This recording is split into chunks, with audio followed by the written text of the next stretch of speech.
ஒருத்தர் மதுரைக்கு போனோம். அவர் ஜாஸ்தி அதில் ஒரு கிராமத்தை சேர்ந்துன்னு வச்சுங்களேன். கொஞ்சம் படித்த ஒருத்தர் வந்து உட்காந்துருக்காரு. அவருக்கு நாடி எடுத்து ட்ரெயின் கிளம்பும்போது 10 நிமிஷம் தான் இருக்குது. ஓடி வர எந்த பிளாட்ஃபார்ம் தெரியல. அண்ணே பாண்டியன் எக்ஸ்பிரஸ் எந்த பிளாட்ஃபார்ம்னே எங்கேருந்து என்ன கிளம்புன்னு கேட்குறாரு. எங்கே போனோம், மதுரைக்கு போனோங்களான்னு அந்த அர்த்தத்தில் கேட்குறத சொல்லுவார்.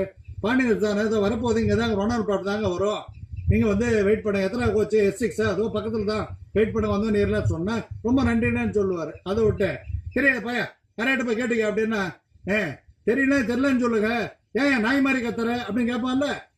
அவன் கேட்டது பாண்டியன் எக்ஸ்பிரஸ் எந்த பிளாட்ஃபார்ம் வரும் கேட்டான். தெரிஞ்சா தெரியலங்க பக்கத்தில் கேட்டுக்கன்னு சொல்லலாம். இல்லை கவலைப்படாதுங்க சார் இங்கே தான் வரப்போகுதுங்க வெயிட் பண்ணுங்கன்னு சொல்லலாம். தெரியாது போய அங்கே போய் கேட்டுக்கன்னு சொன்னி கத்துனாவது உடனே நாயை இறங்கிடுறான் பார்த்தீங்களாங்க. தெரியலன்னு சொல்லுங்க, இதுக்கு நாய் மாதிரி கத்துறீங்கன்ட்டு.